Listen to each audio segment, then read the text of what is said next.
Good afternoon and a very warm welcome to our IR35 update for the private sector. We've actually got over 1,000 people registered for this webinar and a number of different categories of audience. We have tax managers, HR directors, CIOs, heads of finance and recruitment directors, to name but a few. So a very different audience, and presumably with a very different level of knowledge. So during the call, we will endeavour to cover all bases. I think one thing is clear, though, from this is that IR35 is coming into the private sector, and I think could represent a big risk or a significant opportunity for those informed. So let me introduce you to our speakers for today. Firstly, we have Matt Lewis.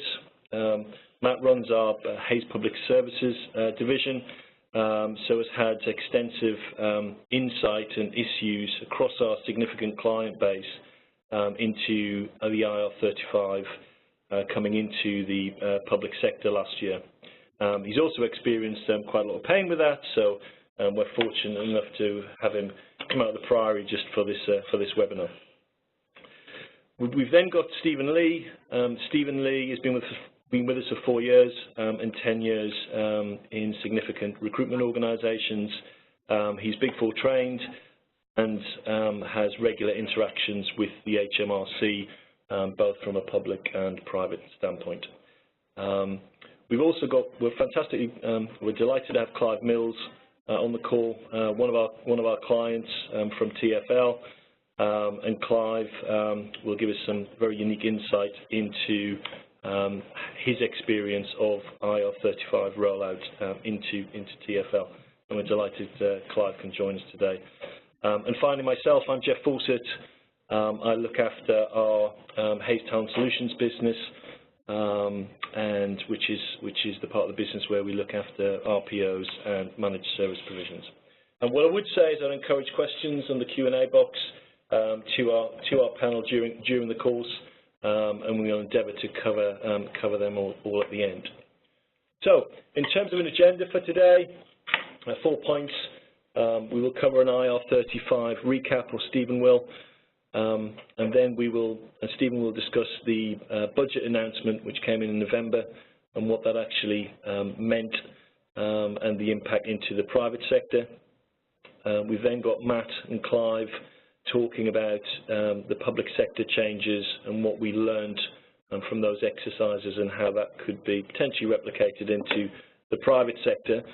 And then I will wrap up with what to consider during 2018. What's the right thing to do now to get yourself in the best shape for this coming. So without further ado, I'll pass you across to Stephen. Good afternoon, everyone. Over the next 15 minutes, I intend to provide a brief history of IR35, some examples of IR35 risk determinators, and what the consequences are if a contractor is caught by IR35 under the new rules. The term IR35 actually derives from the 35th Inland Revenue Bulletin issued in 1999, hence the term IR, Inland Revenue 35. The Inland Revenue Bulletin announced a set of anti-avoidance rules that were effective from the year 2000. The rules were aimed at tackling the perceived tax avoidance by interposing a personal services company to mask what represents an employee-employer relationship. In other words, the UK government introduced the rules as a countermeasure targeted against the trend arising in the late 1990s, whereby individuals stopped working as employees on a Friday, but returned to the same role on the following Monday, however, now as a contractor operating through a newly formed limited company.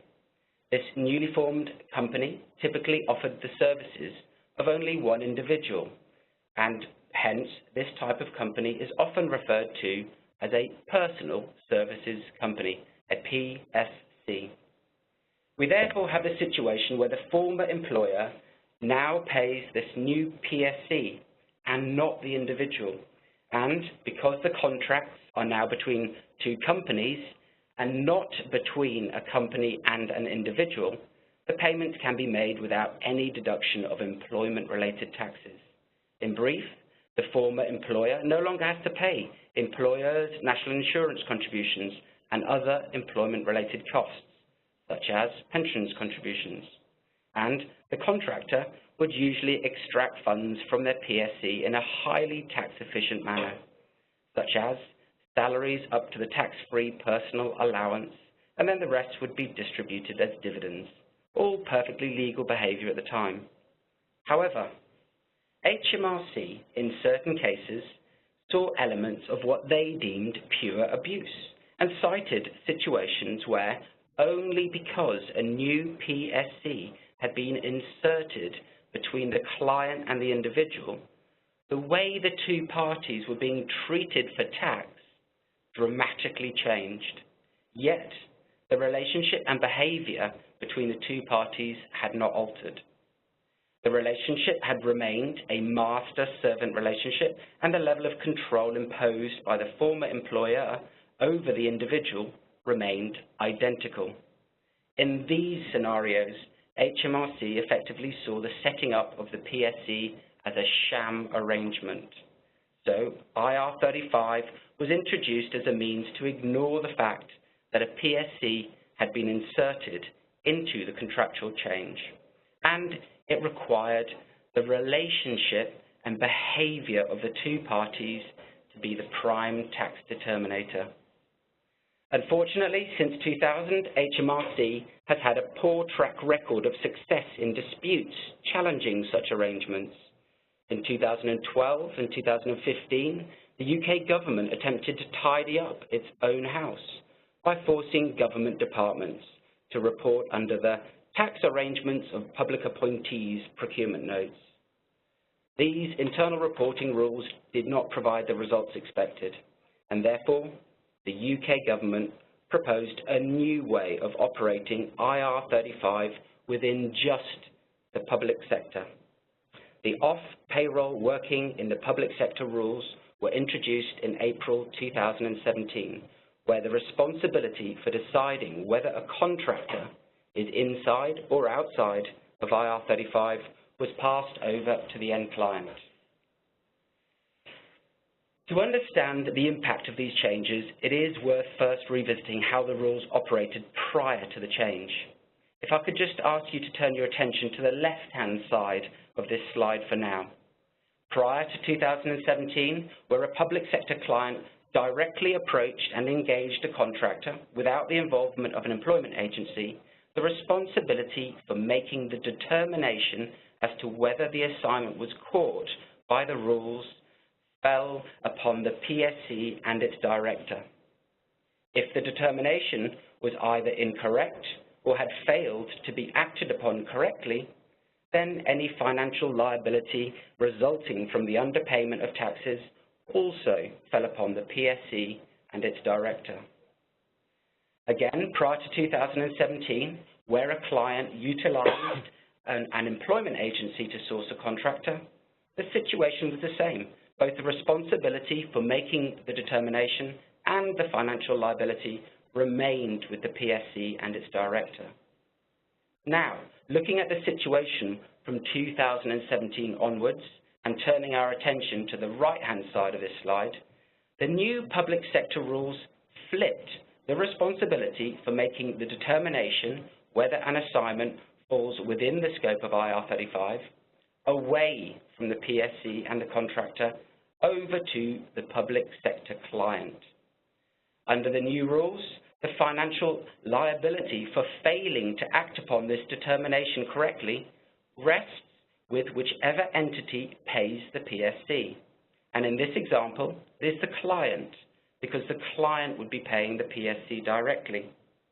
The situation changes if there is an employment agency involved.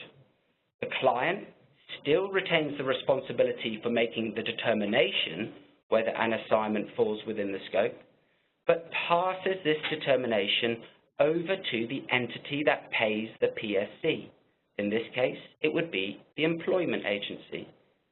Having received the determination from the client, the agency is then responsible for acting upon that determination and is therefore financially liable for any underpaid taxes.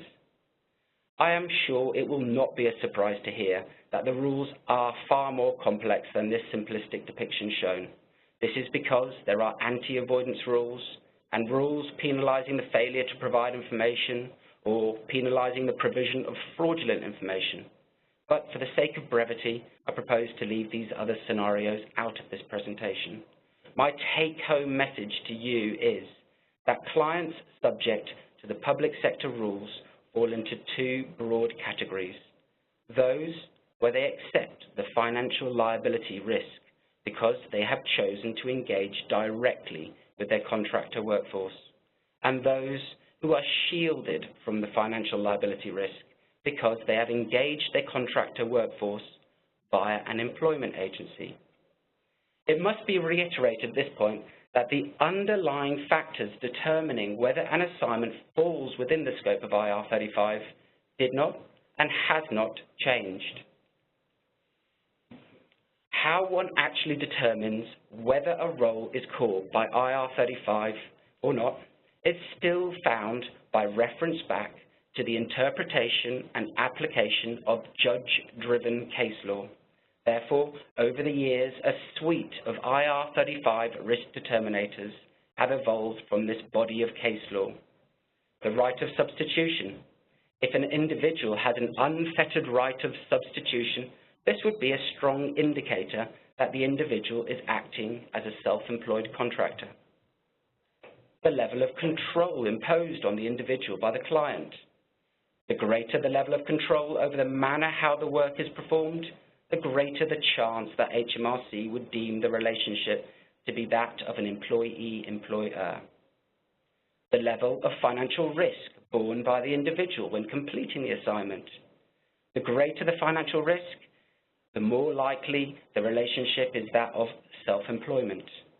The PSC's provision of its own equipment.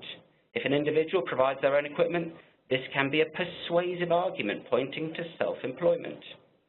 Whether an individual has become part and parcel or integrated within the organisation.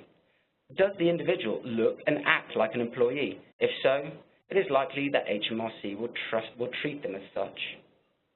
Whether the PSC is in business on its own account. For example, does it have its own website to advertise its services? Whether there is mutuality of obligation. Is the client expected to have to make an offer of work, and does the individual expect to have to accept that offer? This area of tax is massively complicated, and therefore it would not be appropriate nor an effective use of our time to discuss in detail all these IR35 risk determinators. I recommend that professional tax advice be sought if you are looking to understand the detailed nuances in this area of tax. However, HMRC have attempted to assist organisations to navigate this tax minefield and produced the online CEST, Check Employment Status for Tax tool, which is available to the public for free. One advantage of using this tool is that HMRC have said that they would stand by the outcome of the tool, as long as all the questions have been answered in a truthful manner. However, an element of training is still required to ensure that the users of the CEST tool fully understand both the questions being asked and the available answers. But the HMRC CEST tool is not compulsory, and so organisations are able to invest in their own in-house tool.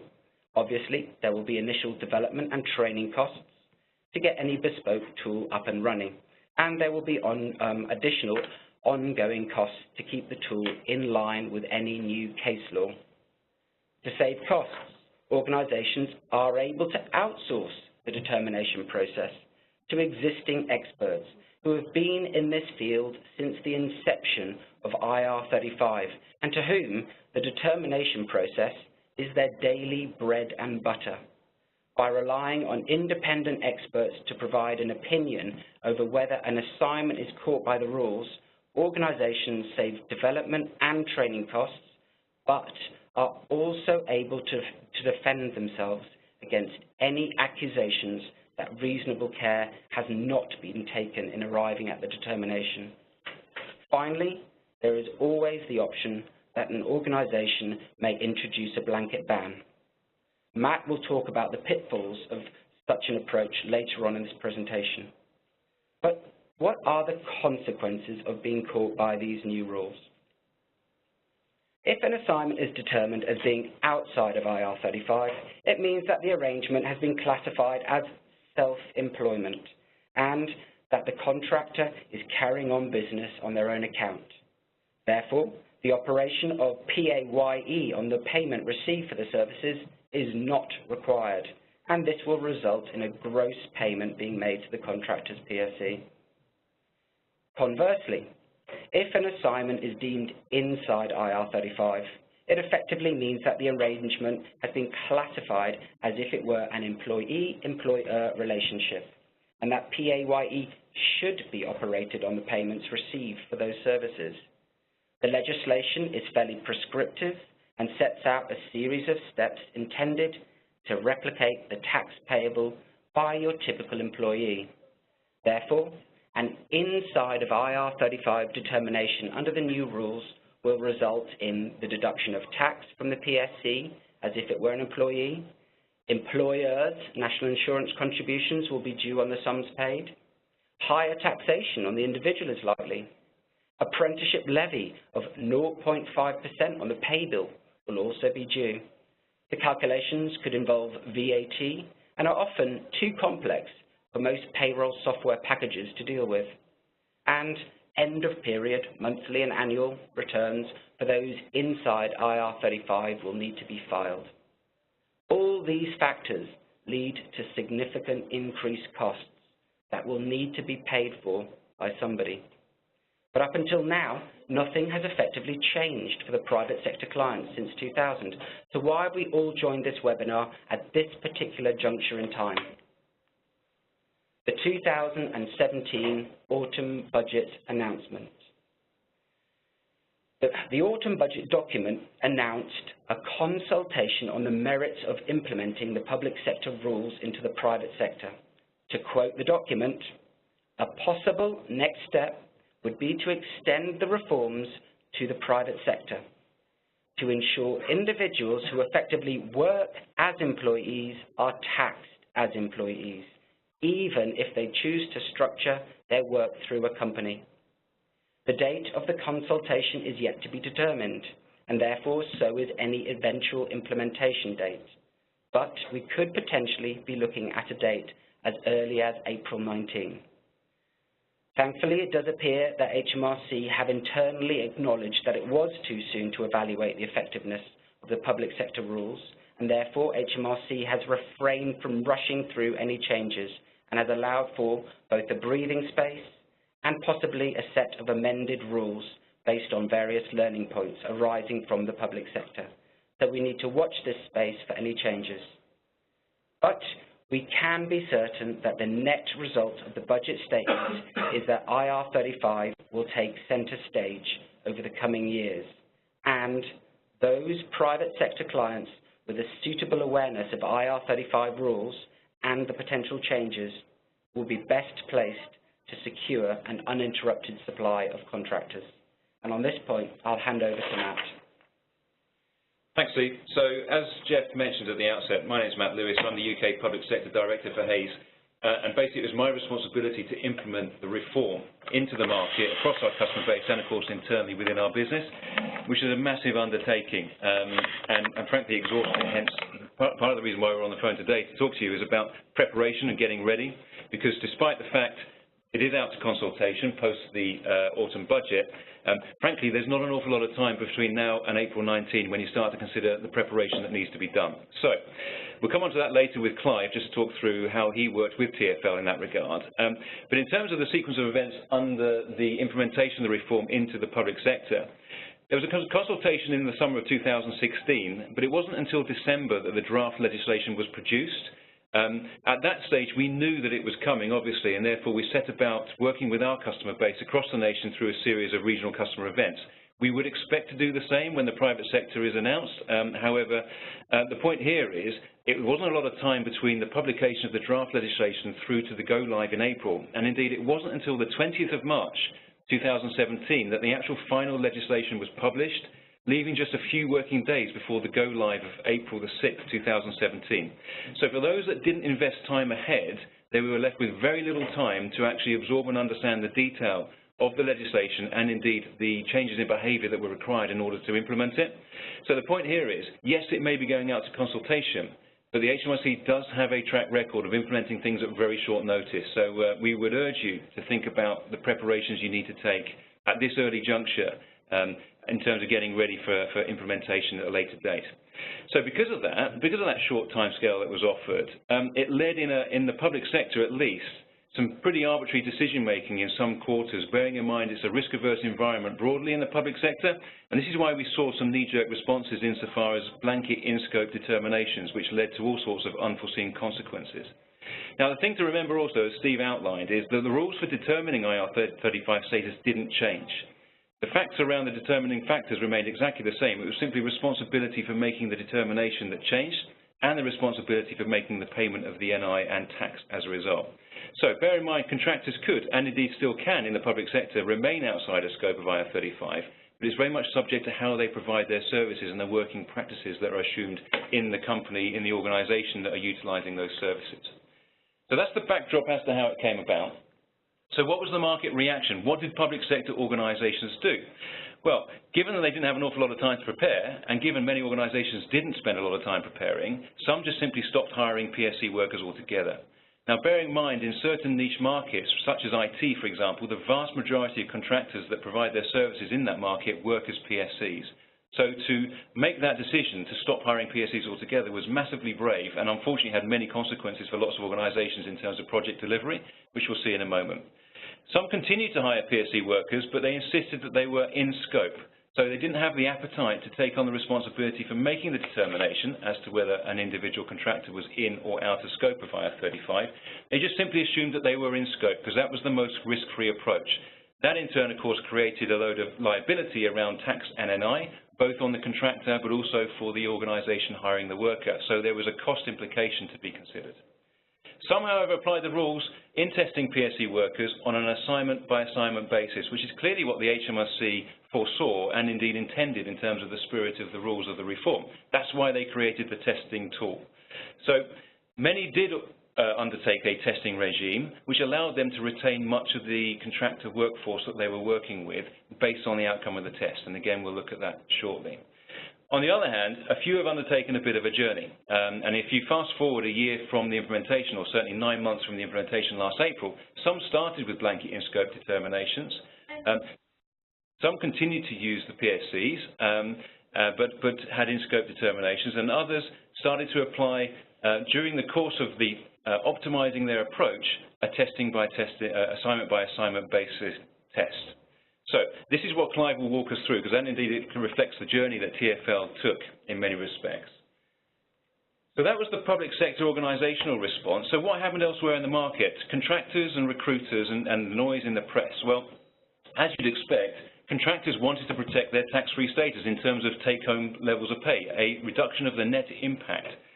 So many of them, where they were deemed to be in scope of IR35 by virtue of these blanket in-scope determinations, simply up sticks and went elsewhere, potentially to the private sector or indeed to other public sector organisations that were using an assignment test basis. So many contractors have the luxury of choices as to where they apply their trade, particularly in those skill-scarce environments such as IT and elsewhere. So they don't have to take blanket in-scope determinations on the chin. They can simply apply their trade elsewhere where they will be treated as out of scope, indeed where they are genuinely working on that basis. So some up sticks and left the public sector altogether. Others looked to other public sector bodies where they were applying the rules correctly as intended by the HMRC, i.e. applying tests. Others took the reduced pay on the chin.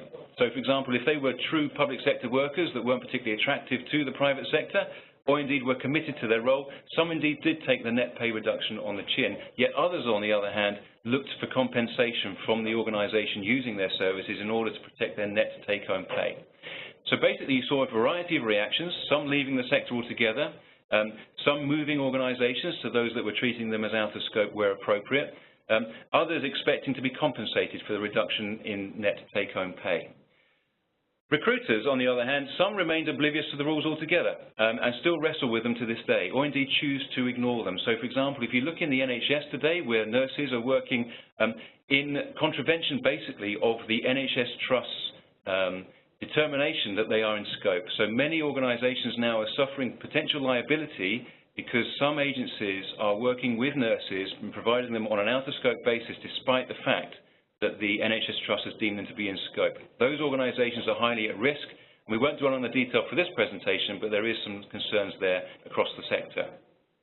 Other recruiters, of course, look to partner with their customer base, such as Hays, working very closely with them in an effort to be able to help them cope with the implementation of the rules and help to manage risk around it.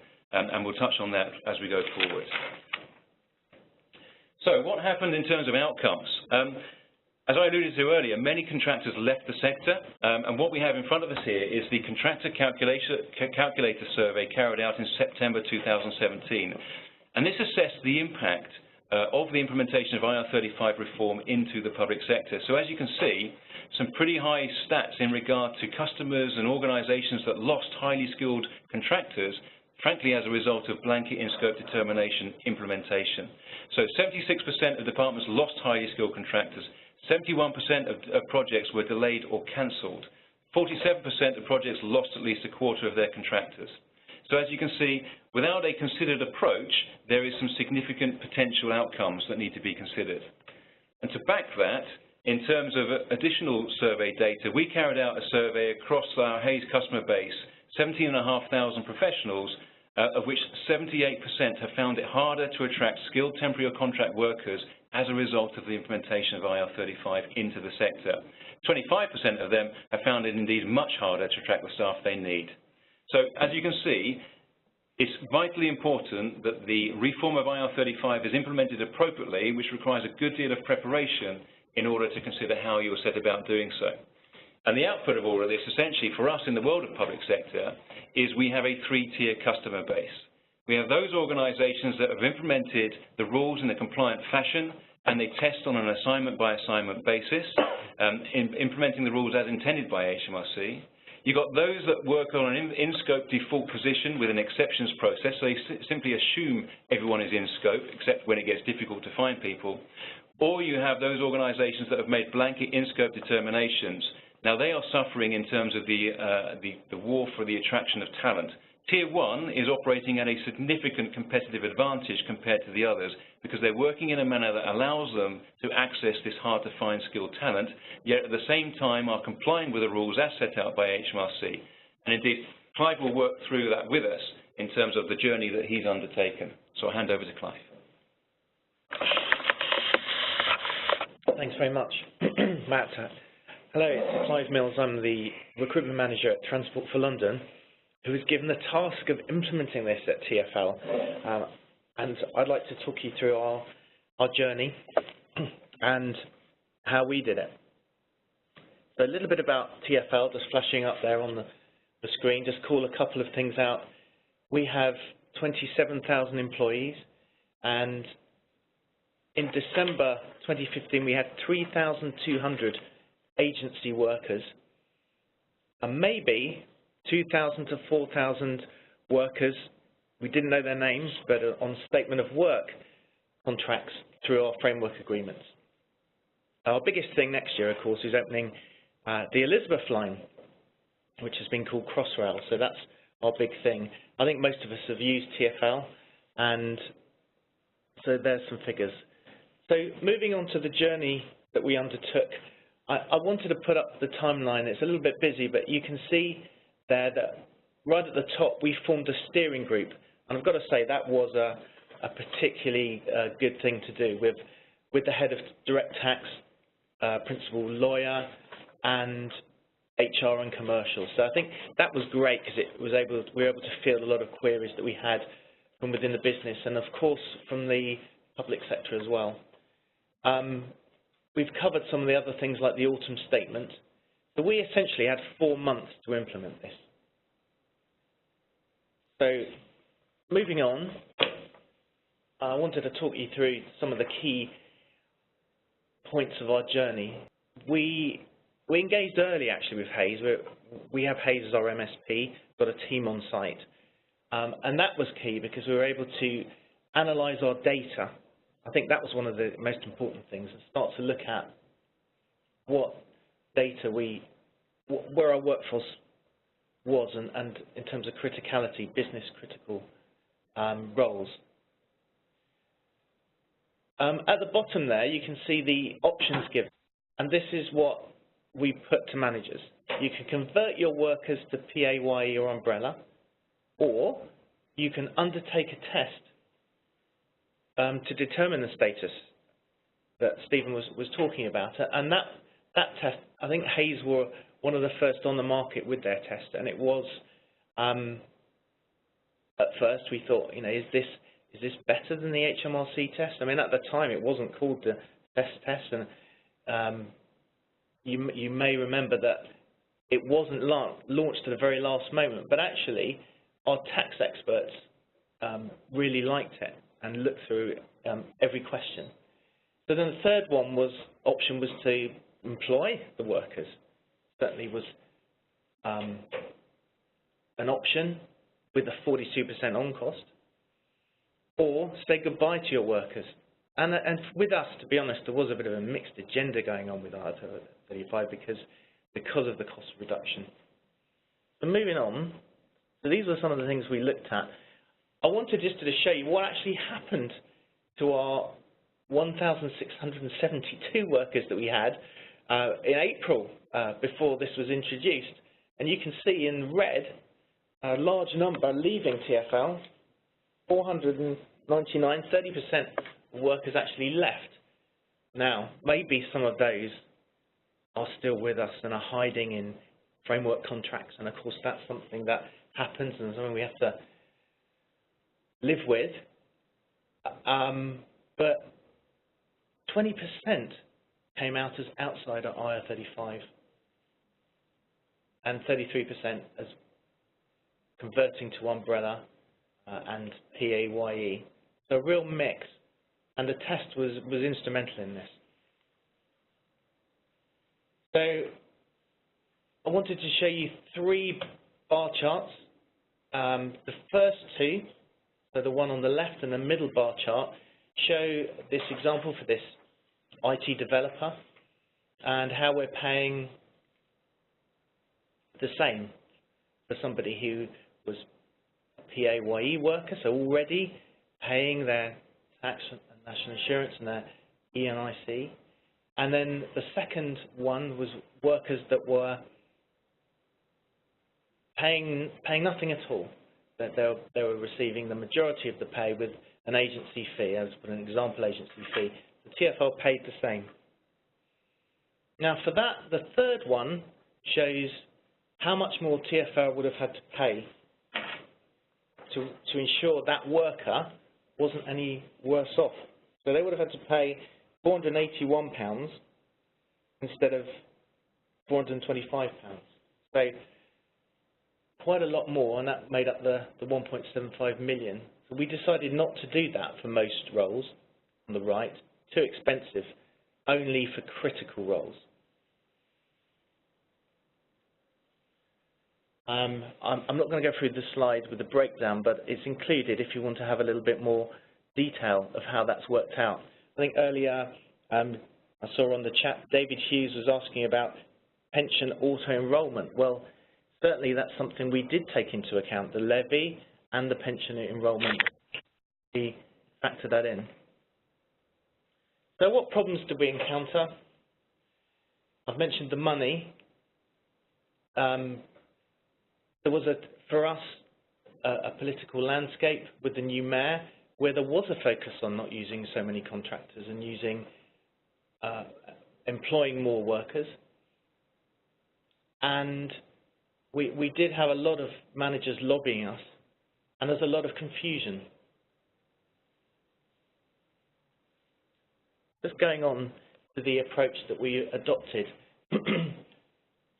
We classified the roles up front now. So if we get a role in, we know which roles as HR and as commercial teams we label as being testable to be outside of IR35 and which roles we're just not going to entertain. For example, an administrator or a call center operator has a high degree of control and supervision at TfL, so we won't be even entertaining a test for those. But we partner with Hays and test a lot of our IT roles. We've managed to retain most of our IT department, which is about 300 workers, as outside of IR35, which has given us a competitive advantage. The culture of having defined outcomes, agreed outcomes, was important because we, I think like everyone, people have been there for 10 years, 5, 10 years. The body shopping culture of wanting to keep the people you know, it was important for us to have some written agreed outcomes for our workers. And then just some of the other points there, we've held drop-in clinics, and we've made sure that we've kept information ready in case HMRC do come and pay us a visit, because that's important to have our compliance together, and Hays has been very helpful with that. Lessons learned. We started to talk about specialist roles, but actually some of the roles were not specialists, like train maintainers or some project managers, but critical to getting those underground trains out from the depots. We went to visit the BBC, who had something like 220,000 freelancers, Network Rail, HS2. That was valuable. Early engagement as well with the business, getting our comms plan right. Working out and getting our head around, I guess, the apprenticeship levy. At the end of the day, if you engage through an agency, it's up to the agency to pay that fee, and it's a commercial deal with your agency. But understanding those costs was key. I think having that steering group, I mentioned it earlier, a year ahead, really planning ahead, having senior tax and legal buy-in was helpful. And just moving on to the next one. Don't underestimate the press interest. We had some negative press earlier on, it's fair to say, because we did look at having a one-size-fits-all, where we would have the workers as inside of IR35. We thought that's where the political drive was. It was what the mayor wanted. It was easy. And we started to go down that route until we took a sharp, deep breath and thought, no, this isn't the right thing to do. We need to entertain all of the areas, all of the options. So we had a few headlines in City AM. We had Contractor UK saying TfL is not using limited companies anymore, and there was some truth in the articles, but it wasn't altogether true. So working closely with the press office was important. And just at the bottom, a couple of points. An independent rate card was useful for each of our roles, and we're now looking at a 2-tier rate card for some roles where we will pay more in the marketplace. For some of the IT roles, for some of the civil engineering roles, for example. And then, just to finish, what would we have done differently? Started earlier, if we could, but we just had 4 months. So analyze our data earlier. I think that's one of what things we would have done. Taken more time, being clear and not going to our exco, our C-suite twice. We changed our message, so that was a learning point for us. And I think one of the opportunities for the private sector is you've got a bit more time to get your thinking, your plans together if this does get implemented. And then I think the final one is being more confident early on about taking this diverse approach and working with a company like Hays or a third party to do the testing to determine. I think that took the burden off us, but to do that a little bit earlier on. So I hope that's been helpful. Fantastic, Clive. That was hugely insightful. and plays very well to our final section in terms of what to consider for 2018. And I think the first point which Clive's reflected on is act now. Don't be in the same position clearly in January 2019. The private sector obviously has the lessons learned benefit of what happened into the public sector, and also, frankly, a lot more time. So, if we haven't said it enough, consider this risk and look at the options out there, so you ensure you get what I refer to as a positive output from IR35, as opposed to a negative one. So, three main suggestions from us. Clearly find out the risk that you may be at is point one. I think point two is really changing the way you think about non-perm resource. What problems do you actually have, and how can it be dealt with? And that may be as a single head, as a project. I think there's a number of ways to address it, as opposed to just thinking it's a continual job spec that you need to sort of send out. And then the third point is just make sure you're in a good shape and future-proofing the organisation. So the organisation is regarded in a favourable view. I think one of the things we saw in the public sector world is some organisations came out of it as ones that weren't hiring PSCs and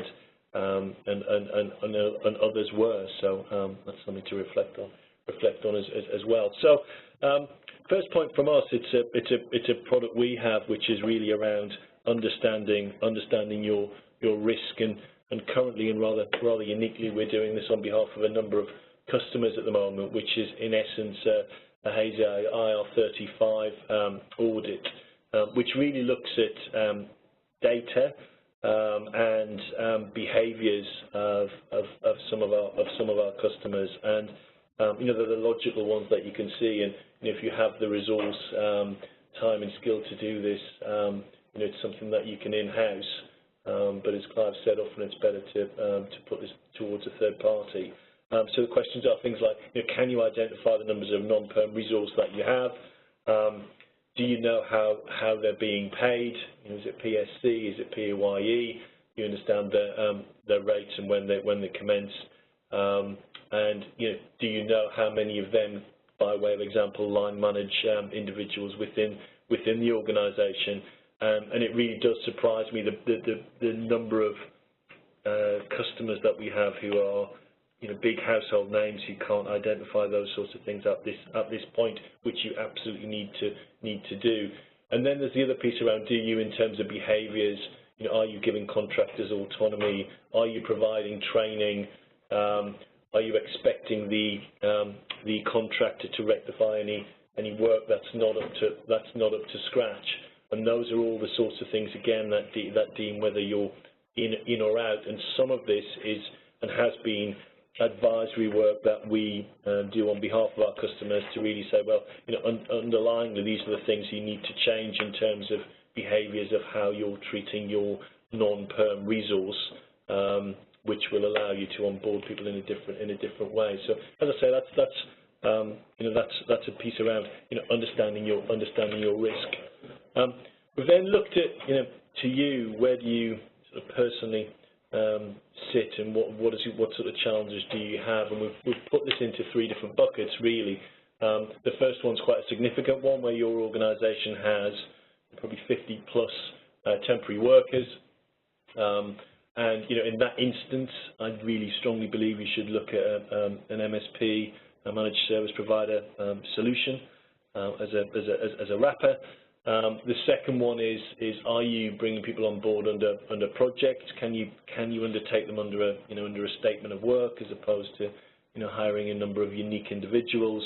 And the third piece is really the kind of single head typical hire, and in that regard, ensure you're working with a provider who understands this, even though this isn't live in the private sector domain as yet, but ensuring that they understand the issues, because if you may be hiring somebody now who may still be with the organisation in 2 years' time, you might as well start getting that right now. So,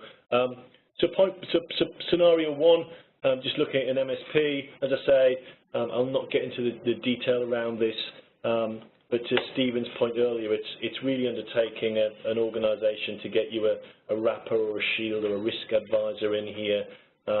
I do feel around that organisations with 50-plus workers, irrespective of IR35, should be considering this, because there are other huge benefits, including cost, compliance, visibility, as well as obviously acting as someone who covers the risk of you under IR35.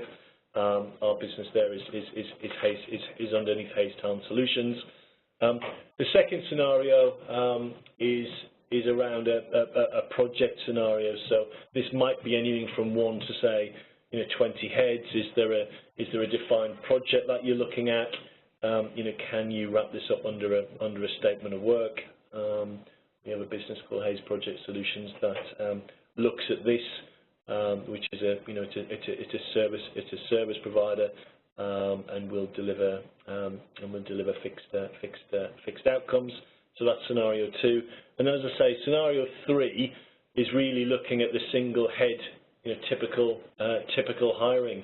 And I think really, without nodding too much to ourselves, it's dealing with organisations, reputable organisations who understand this issue that's coming down the track, and can advise and talk to you around the types of people that you can bring on board and the types of service or job spec that you would also need on the other side to ensure that you get ultimately the best people into your organisation. So just to conclude, into 2018, look, can you please ensure you find out the risk that you're actually at. Point 1, try to think about temps or non-perm resource in a different way, and I think by doing that you will enable your organisation to put yourself in a good stead into 2019. We'll now move on to the Q&A. Thanks, Jeff. So, numerous questions which I will try and put into various categories just to help for speed, because we've only got a few minutes left.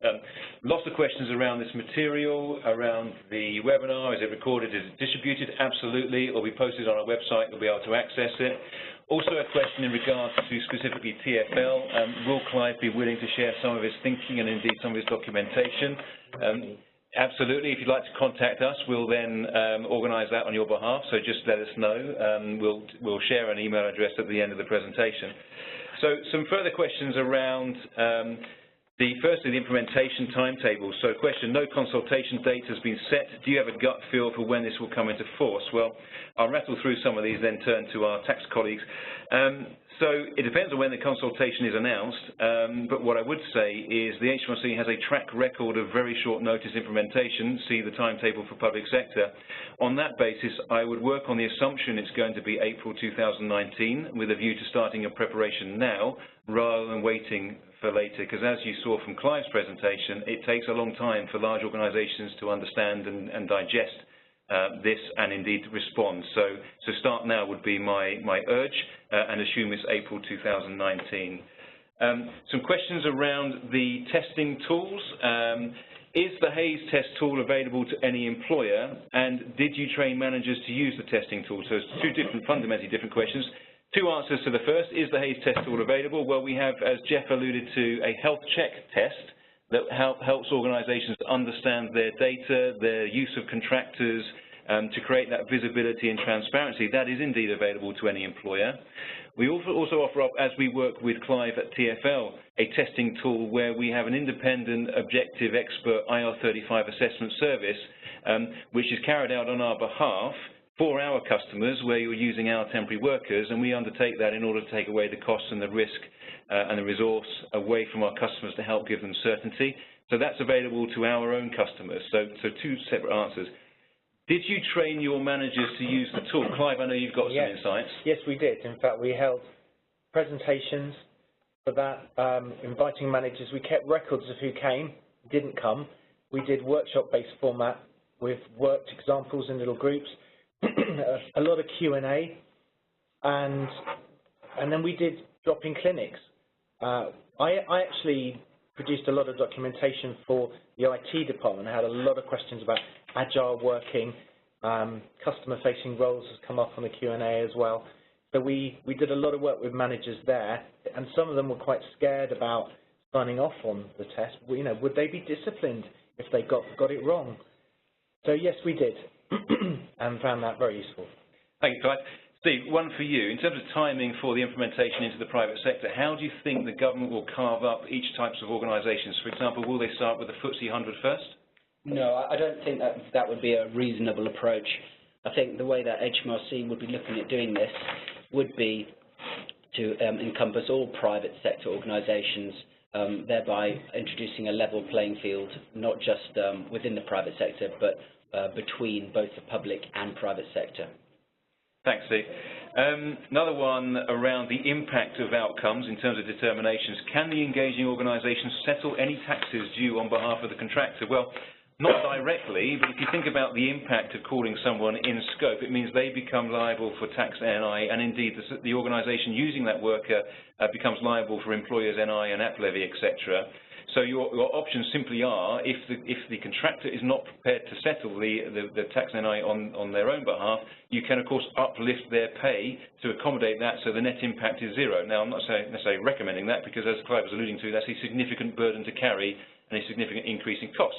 So it depends upon the skill scarcity of the environment, the business critical nature of the worker, and indeed Clive alluded to also, one of the first things he did was to analyse his workforce and try and understand who is really important, who is business critical, and begin to think about different skill sets. So that's probably the output you need to think about here, is actually thinking about, first off, your worker types, the contractors, the skills they display, and how they provide their services. Steve, did you want to add anything to that at all? Or no, is that just fine. Thank you. Good. Moving through others. Steve, is it reasonable for HMRC to assume everyone should be inside IR35? And indeed, how is the HMRC monitoring that public sector organisations are acting appropriately? Okay, so that's a two-part question. First part is it reasonable to assume that everybody's inside IR35? Well, based on HMRC's own assessment, and they looked across the whole swathe of all sectors, they themselves said 9 out of 10 were incorrectly classified as being outside. That does leave the 1 out of 10 as having been correctly classified. Now, you've got to bear in mind that the population that they reviewed would have been very broad. So it would have ranged from supermarkets, shelf stacking workers, all the way through to your high-end IT contractors. And we've had many discussions with our HMRC, and it does appear that HMRC are willing to accept that your high-end IT contractors should be, and typically are, outside of IR35. So it depends on what sector you're working in and who you are actually looking at as to whether you think that your major population should be in scope or out scope. The second part of the question, what was it related to? The second part is, how is the HMRC monitoring its implementation, basically? Well, okay, so we have heard rumours and we have heard activity from HMRC. What they are doing at the moment is they're going into public sector organisations and are looking at how they came across their assessments. So far, we haven't had any negative comments about either the use of our external testing provider or the use of the HMRC tool. Where we have had or heard rumours about is where they've just made a blanket assessment without any documentation to back that up. And so HMRC have announced that in those scenarios they will go in and launch a full employment status inquiry. Thanks, Steve. Related to that, but into the private sector, is it expected HMRC will take a more active approach on querying non-public sector contractors during the consultation to help assess future changes? Right, so at the moment, HMRC is looking into the public sector. Why they're doing that is pretty obvious. What they want to do is they want to assess to see whether the rules have been effective or not, and if they can take any messages from that to learn from it. But are they like to look at the private sector in the interim? In the interim, I think what HMRC are going to be busy with is with just the public sector. I do not work at HMRC. I can't speak on behalf of HMRC. So obviously, they retain the right to look into the private sector. But we've got to remember, the reason why these rules were introduced is that HMRC have a limited amount of resources, and they are trying to reduce the number of interventions that they need to undertake to get the population of contractors being classified as either inside or outside IR35 correctly. Brilliant, Steve. Thank you. So we've got time for one more. What I will say is that we've taken note of all the questions that have been raised during the presentation, and what we'll do is we'll issue an FAQ with all of the further information around the webinar. So question, how far and wide did the public sector take up the Hayes solutions insofar as the testing regime and so on, bearing in mind HMRC issued a testing tool? So it varied wildly, frankly. We had some organisations, polar opposites, frankly. As we said earlier, we had some organisations that simply implemented in-scope blanket determinations with a lot of unforeseen outputs as a result, i.e. they lost a lot of workers, as Clive's earlier slide of a significant proportion of PSC workers left very quickly as Clive's organisation went through the journey to arriving at the testing by a testing basis. And then we had other organisations that very quickly took up the reins of testing using either the HMRC tool or indeed the Hayes testing service. And they were very quickly at a competitive advantage in the face in competition for talent against those that were using in-scope blanket determinations. So we had some organisations that took it up on an assignment by assignment basis, on a contingent basis, almost transactional, when they came to us and said, look, I need a temporary worker, but I don't really understand what the reforms are and how to implement them. So we helped them with that management of risk and took away the testing. And we had some organisations that came to us and said, look, I want to corral all of our spend into one place, get complete visibility and control, manage risk. Can we think about a managed service proposition? And indeed, we have seen an uptake of managed services across the sector as a result. So we're expecting that's most likely to happen also in the private sector across very high volume users. It takes a while to implement, so I would suggest at this stage, again, you start to think about your early preparation. Jeff. Matt, Steve, and particularly Clive, thank you very much for your insight there. We're just going to conclude now. We're going to we'll send the webinar recording out to you and also our white paper. But if there are any further questions, please drop us a note. Thank you for your time. Have a good rest of the day. Bye-bye.